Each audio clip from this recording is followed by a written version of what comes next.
Madame,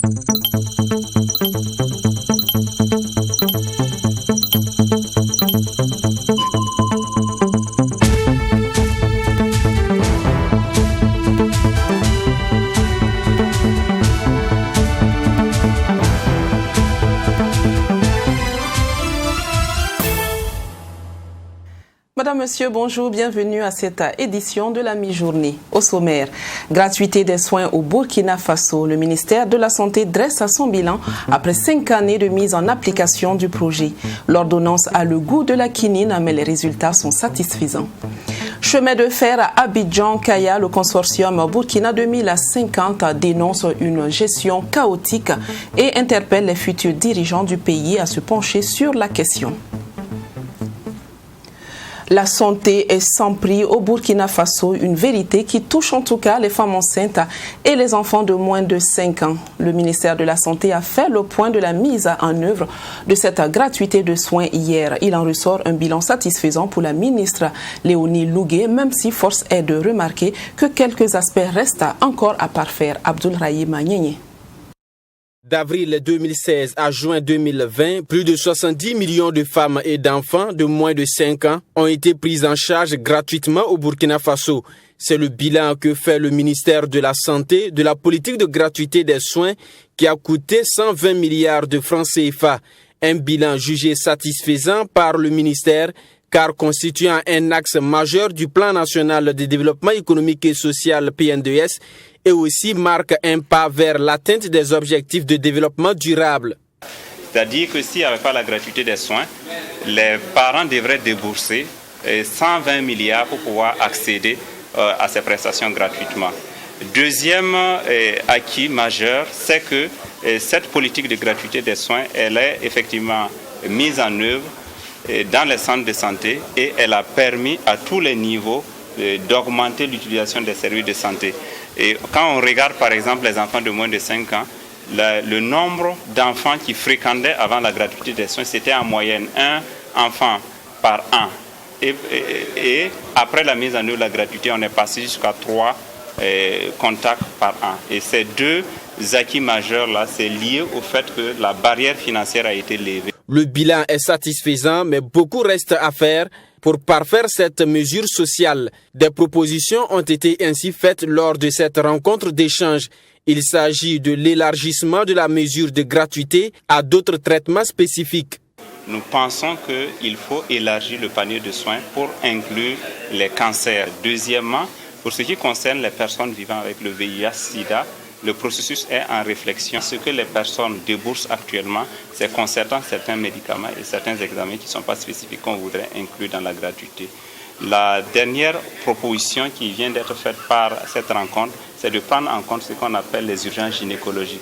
Une jeune fille ou une femme qui saigne parce qu'il y a un fibrome, effectivement c'est une urgence et que ça a des frais, ça a des coûts, ou bien les torsions de kystes au niveau de... Des propositions ont été également faites en vue d'éradiquer les irrégularités qui minent la politique de gratuité.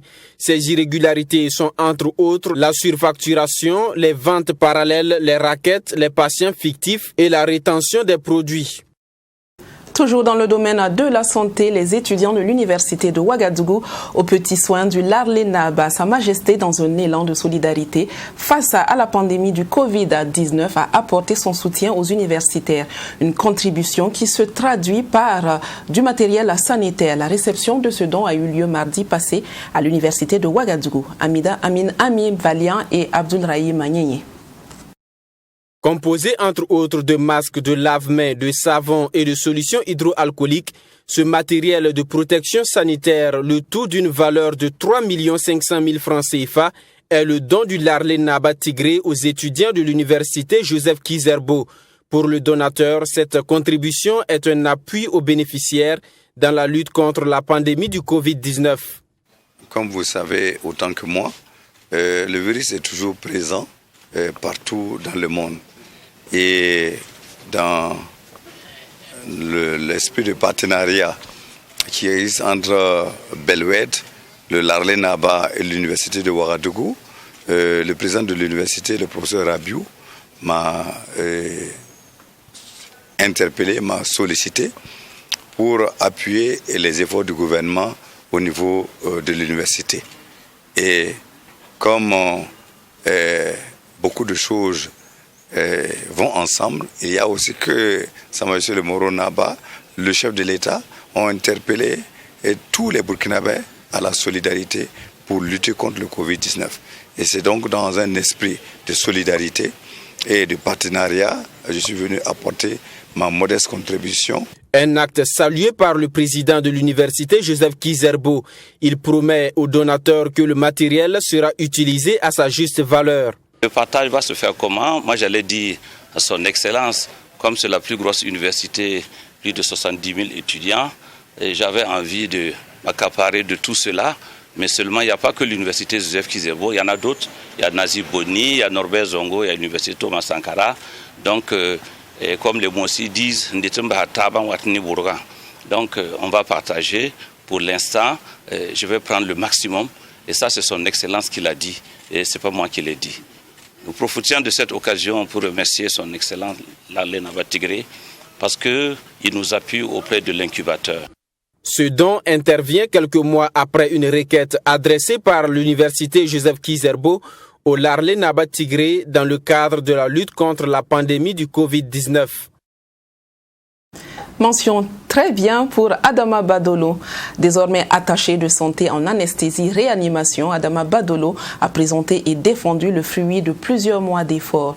Des recherches qui mettent en exergue les réalités rencontrées par les anesthésistes et les patients dans les établissements de santé du Burkina Faso. Mami Driana Kamabou. C'est devant un jury composé de 4 membres qu'Adama Badolo a défendu son mémoire. Facteur limitant la sécurité anesthésique opératoire des patients sous anesthésie générale au bloc opératoire, c'est sous ce thème que ce dernier a pu convaincre les membres du jury. Après un travail acharné, Adama Badolo est désormais attaché de santé en anesthésie-réanimation. Ce sont des sentiments de joie, de fierté, parce que ça a été un long trajet, un travail abattu. Et à la fin, ce travail a été sanctionné par 16 sur 20. Donc je suis très content. Et je profite pour dire que le col c'est un calvaire, mais c'est la fin qui compte dans toutes choses. Lors de cette soutenance, Adama Badolo a démontré au jury l'ensemble des mesures qui doivent être prises pour permettre à l'anesthésiste de faire au mieux son travail. Il a aussi dévoilé les facteurs limitant la sécurité anesthésique opératoire. Dans le fond et la forme, le travail d'Adama Badolo a été apprécié par le jury, ce qui lui a valu une mention de 16 sur 20. Nous estimons donc qu'il a bien restitué donc les résultats. Il a respecté les consignes que l'école lui a données, notamment donc en matière de rédaction de mémoire. Voilà, donc nous avons été satisfaits, c'est pour ça qu'il a eu cette note, qui est une très bonne note d'heure. Le travail de ce dernier vient également mettre en lumière les réalités que rencontrent les anesthésistes et patients dans de différents hôpitaux du Burkina Faso. Le président du jury, Flavien Caboret, interpelle donc le centre de santé à organiser de séries de formations en vue de renforcer les connaissances de leurs agents. Les Burkinabés sont de moins en moins intègres. En tout cas, c'est la conclusion à tirer du rapport 2019 du Réseau national de lutte anticorruption RENLAC. Hier, la structure a dévoilé son expertise sur l'état de corruption au pays des hommes intègres. La courbe est ascendante avec en tête de liste la police municipale qui passe haut la main et qui est suivie par la douane et la police nationale. Abdoulrahim Nyenye. Les services qui sont classés sont sensiblement, en tout cas dans le top 10 pour employer le terme de certains, c'est sensiblement les mêmes. La police municipale, la douane, la police nationale, la gendarmerie nationale, la DGTTM. Ce groupe-là revient régulièrement en tête et ils ont encore occupé ces places-là cette année. Et la baisse tendancielle du nombre de gens qui croient à la baisse de la corruption, là, c'est quand même inquiétant. C'est-à-dire qu'il y a de moins en moins de gens qui croient que la corruption baisse. Les acteurs étatiques, à commencer par le gouvernement, ne font pas preuve d'exemplarité.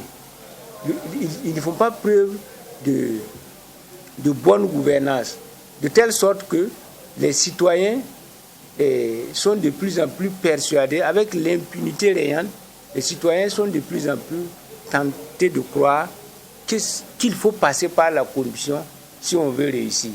On retiendra que nous avons interpellé le gouvernement sur des ministres qui prennent des salaires illégaux et qu'ils veulent que les gens serrent leur ceinture pour qu'ils puissent prendre ces salaires-là. Nommément, il y a des ministres qui sont épinglés et en tout cas, nous comptons que la procédure judiciaire puisse être enclenchée à leur rencontre. À présent, parlons de cette gestion ferroviaire qui déraille. La gestion du chemin de fer Abidjan-Kaya remonte les membres du Burkina Consortium 2050. Jugés comme un parfait échec à plusieurs niveaux, ces membres dénoncent une administration chaotique depuis la privation du chemin de fer au profit de la filiale du géant français Bolloré. Le consortium en appelle à l'engagement du politique pour remédier à cette faille. Maxime Jean-Eudes Bambara. C'est vieux, c'est pourri, le fer a rouillé, les rails, les wagons, tout est rouillé. Il faut changer. Voilà la description que fait Nestorine Sangaré de la situation actuelle du chemin de fer Abidjan-Kaya. Selon la coordonnatrice du consortium Burkina 2050, la concession de la gestion de ce chemin de fer à Sitaraï, dont la grosse part est détenue par Bolloré, est un échec commercial, financier, technologique, social et politique pour le Burkina Faso. À l'en croire, la dimension politique de cette affaire a pris le dessus, compromettant ainsi les autres dimensions. Cette conférence de presse se veut donc une interpellation à l'égard des futurs dirigeants sur la question. On n'a pas pensé que la privatisation était la solution. Et donc, on a fait privatiser la gestion et on se rend compte que la privatisation amène beaucoup plus de problèmes que la gestion nationale. Il faut qu'on redresse cette situation parce que c'est honteux qu'une entreprise familiale vienne mettre le chemin de fer de tout un pays à genoux. C'est vraiment honteux. Donc je serai pour la gestion séparée, pour corriger la question de l'emploi, du recrutement des nationaux, pour rapatrier les infrastructures, les équipements, pour former une expertise nationale, pour faire en sorte qu'il y ait des retombées économiques plus tangibles. Parce que quand tu charges 70% des marchandises et après le bénéfice, vous partagez 50-50, il y a quelque chose qui ne va pas. Pour le consortium, la convention révisée entre le Burkina Faso et Bolloré ne profite qu'aux entreprises françaises. Nestorine Sangaré en veut pour preuve la dette de plus de 5 milliards de francs CFA que le groupe Bolloré doit à l'État burkinabé. Aussi, selon le représentant du syndicat des cheminots, nombreux sont les travailleurs burkinabés qui tirent le diable par la queue, faute d'égalité dans le traitement. Nous avons recensé tous les problèmes, notamment la non-application du statut unique. Parce que les conditions premières de la convention, là, de la signature de la convention entre les deux États et puis Sitaraï, c'était de faire en sorte que les travailleurs soient traités de la même manière. C'est-à-dire qu'il faut relever l'équité. Pour le même grade, c'est le même salaire. Pour les mêmes fonctions, vous avez les mêmes avantages. Mais ça n'a pas été le cas. Sitaraï a refusé d'appliquer l'article 19, alinéa 1 à 6, qui concerne le volet des travailleurs, l'application du statut unique. Et ils disent qu'ils vont faire un projet après 25 ans d'exercice. Ils n'ont pas encore mis ce statut en marche. Le consortium Burkina 2050 recommande donc à l'État burkinabé de mettre fin à la convention avec Sitaraï et engager des poursuites pour la mauvaise exécution de la convention initiale, de mettre en place une équipe permanente, compétente et pluridisciplinaire de négociation, d'évaluer la situation actuelle du patrimoine ferroviaire et de rapatrier les équipements envoyés en Côte d'Ivoire et au Niger. Des recommandations qui pourraient permettre de sortir de cette gestion jugée chaotique et remettre les pendules à l'heure. Les médias sociaux pour des élections apaisées. La société Joko Labs organise les 22 et 23 octobre prochains à Ouagadougou la première édition de Ouaga Social Media Session, en abrégé Ouaga SMS, une initiative qui se veut une éducation aux médias sociaux. Y sont invités les partis politiques ainsi que les influenceurs de la toile. Joko Labs a rendu publique cette information vendredi lors d'une conférence de presse. Fatimata Ninkiema. À quelques jours du début des campagnes des élections du 22 novembre prochain, l'organisation Joko Labs annonce un atelier d'éducation aux médias à l'endroit d'une 60aine de participants qui sont entre autres des influenceurs sur les réseaux sociaux. Le choix de cette cible n'est pas un fait du hasard, selon les organisateurs. On est dans un contexte pré- et électoral qui fait que nos cibles privilégiés sont réellement les gens qui ont une incidence directe sur la campagne électorale à venir. Ça, c'est un. Et vous savez que les organisations politiques, les organisations de la société civile et les influenceurs indépendants ont des gens qui croient en eux et qui les suivent. Okay?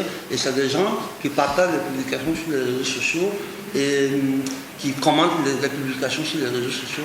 Et nous, on se dit, à travers les plateformes de formation organisées, donc je reviens sur le thème de organisation, des formations organisées,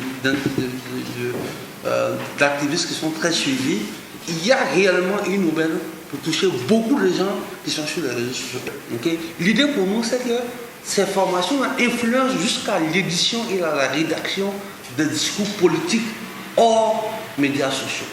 Ouaga Social Media Session ambitionne apporter sa contribution pour des élections pacifiques. À l'issue de ces 2 jours de conférence, les participants puissent avoir chacun un compte Twitter qu'il saura utiliser régulièrement, savoir établir un calendrier éditorial des publications, savoir quelles publications éviter pour ne pas tomber sous le coup de la loi, etc. Il y a beaucoup de détails. Mais surtout que les participants sachent mettre en avant leurs organisations ou leurs opinions dans la courtoisie et dans l'objectif premier de maintenir un climat apaisé en cette période électorale. Notons que la première édition de l'atelier de formation de Joko Labs, dénommé Ouaga Social Media Session, se tiendra du 22 au 23 octobre 2020 à Ouagadougou. Pendant 2 jours, les participants seront outillés en technique de réseautage, en e-marketing politique et en technique d'analyse des publications. Sont attendus à cet atelier des conférenciers nationaux et internationaux, dont Isgaël Kebo, journaliste ivoirien. Réalisation d'infrastructures socio-économiques dans les hauts-bassins. Le ministre Lassane Kaboré, présent dans la région, a visité le complexe scolaire à Ouenzéville, ainsi que le centre de santé et de promotion sociale à CSPS en construction dans le village de Koro. Ces 2 édifices sont entre autres le fruit du programme de réalisation des infrastructures socio-économiques en abrégé prise. Joseph Koudougou, notre correspondant permanent à Bobo Dioulasso. Dernier acte de la visite du ministre de l'économie, des finances et du développement dans les hauts-bassins. Une visite de chantier du programme de réalisation des infrastructures socio-économiques. Ce programme a réalisé plusieurs infrastructures dans les hauts-bassins, dont un complexe scolaire, l'école Ouenzéville et un centre de santé de promotion spéciale dans le village de Koro. Nous sommes très satisfaits pour la simple raison que ce sont des initiatives qui ont été voulues par le chef de l'État, qui a souhaité que dans notre volet aménagement du territoire et développement, parce que le ministère des Finances, ce n'est pas seulement aller collecter l'argent et l'impôt, mais aussi nous avons le volet développement qui est moins connu. Et le chef de l'État a souhaité que nous puissions donc mettre en exergue ce volet développement, et cela a amené donc ce programme que nous sommes en train de tester. Et quand je vois le résultat, en tout cas, je suis très satisfait. Quand vous prenez à l'Est, nous avons eu à faire un ensemble de ponts, par exemple à l'Est, nous avons fait des forages, nous avons fait aussi bien dans les autres communautés, exactement des CSPS, des dispensaires. Et donc, essentiellement, nous sommes concentrés sur non seulement faciliter l'accessibilité, parce qu'il y a souvent certains villages, pendant la pluie, sont totalement coupés. Ce programme PRISE, qui est seulement à quelques mois de mise en œuvre, est logé au ministère de l'économie. Il a à son actif une cinquantaine de réalisations sur l'ensemble du territoire. Le PRISE est un programme qui a été élaboré courant 2019 pour être mis en œuvre en 2020. L'objectif du programme, c'est de renforcer les infrastructures socio-économiques de base, notamment la construction des CSPS, la construction d'écoles. Et comme le ministre le disait, il y a la réalisation des ouvrages de franchissement, il y a également des forages, un ensemble de dispositifs qui permet de renforcer la capacité de mobilité des populations et également le renforcement des infrastructures sociales de base. Des réalisations qui font la fierté des habitants et des élus locaux. Toutes ces réalisations, au dire du ministre, contribueront à l'amélioration de la fourniture des services sociaux de base aux populations des villes et campagnes. Littérature à présent. Le dernier né de l'écrivain Paul Sandeau s'intitule « Crépuscule du sort sacré », un livre dans lequel l'auteur retrace à son vécu. Pour Paul Sandeau, cette autobiographie se veut une source de savoir pour la jeune génération. Ami Valiant. À travers ce nouveau livre, Paul Sandeau passe en revue les péripéties de sa vie professionnelle, caractérisée par ce qu'il a qualifié d'enfermement dans un cycle infernal où rien ne peut être considéré comme définitivement acquis. Par cette leçon de vie, l'écrivain lance une invite à la jeunesse à ne pas abandonner la lutte malgré les multiples difficultés qui pourraient subvenir. Le message que je donne est que les mêmes difficultés ou les difficultés qu'on a vécues au début, ces mêmes difficultés se réimplémentent pratiquement jusqu'au soir de sa vie, sinon jusqu'à la fin de sa vie. Il n'est pas question que chacun pense qu'il n'y a que sur lui seul que le ciel est en train de tomber. Tout le monde vit sa façon. La différence entre deux personnes et entre plusieurs personnes qui ont des problèmes, c'est la capacité de gérer ces problèmes. Et la capacité de se dire, les autres aussi vivent cela. Et s'ils arrivent à le surmonter, c'est qu'ils se renforcent. Un échec prépare toujours un succès. Et quand on a un succès, il faut pouvoir le conserver. Autrement dit, on peut encore aller à un échec. S'il est vrai que ce livre est riche en enseignements, selon cet ancien cadre de la police nationale, il pose par contre plusieurs questionnements auxquels son auteur n'a pas pu apporter de réponse. Paul Sandeau lance donc un appel à la jeune génération du corps de la police à poursuivre la réflexion. La plupart des personnes qui ont déjà parcouru le livre Crépuscule trouvent qu'il y a des inachevés. Et moi, je ne sais pas si c'est sciemment fait, mais je pense que c'est sciemment fait. Et je suis en train de faciliter, et c'est un livre qui contient beaucoup de thèmes de mémoire, qui demandent un éclaircissement, qui demandent des approfondissements. Et je suis convaincu que les jeunes policiers qui vont le lire vont trouver des thèmes, des thématiques qui sont liées à la gestion des cadres, des thématiques qui sont liées à la gestion des effectifs, des thématiques qui sont liées à un moment donné de la vie tout court. Notons que ce nouveau livre, Le Crépuscule du sort sacré, de 157 pages, paru aux éditions Apollo, est le deuxième volume de l'Aube du sort sacré. Mais voilà, bon vent donc à cette œuvre. Et toute autre chose à présent, des armes pour mieux faire face à la pandémie du Covid-19. La Chambre de commerce et d'industrie du Burkina en Côte d'Ivoire a organisé un séminaire de formation à l'endroit des entreprises. Un apprentissage qui vient renforcer les capacités d'adaptation de ces structures combien secouées par le coronavirus. Nyamba Kabri. La Chambre de commerce. Les crises sont certes des opportunités pour booster la dynamique des entreprises, mais c'est seulement quand on est outillé au rudiment stratégique de résilience. C'est pour aider les entreprises burkinabées de la diaspora à faire face à la crise liée à la pandémie à Covid-19 et les remous sociaux que la Chambre de commerce et d'industrie du Burkina Faso en Côte d'Ivoire a initié ce séminaire de formation. Oui, il faut dire que nous sommes dans un contexte assez particulier, voilà, contexte marqué par la pandémie de la Covid. Et nous avons réalisé un sondage auprès de 1200 opérateurs économiques de la diaspora ici. Alors, donc, il est sorti dans le cadre, n'est-ce pas, de ces résultats que beaucoup ont été impactés. Et beaucoup aussi ont demandé à être outillés, à être formés. Donc ça nous a donc donné l'idée de pouvoir organiser, n'est-ce pas, cette session de formation. Les membres du Conseil des opérateurs économiques burkinabés en Côte d'Ivoire, bénéficiaires de cette séance de formation, ont saisi cette opportunité pour refaire le plein des cartouches en management, planification et gestion des conflits en entreprise. La première chose qu'on a appris, c'est qu'on a parlé du Covid et les problèmes que les entreprises ont eu avec Covid et comment il faut s'adapter avec cette situation.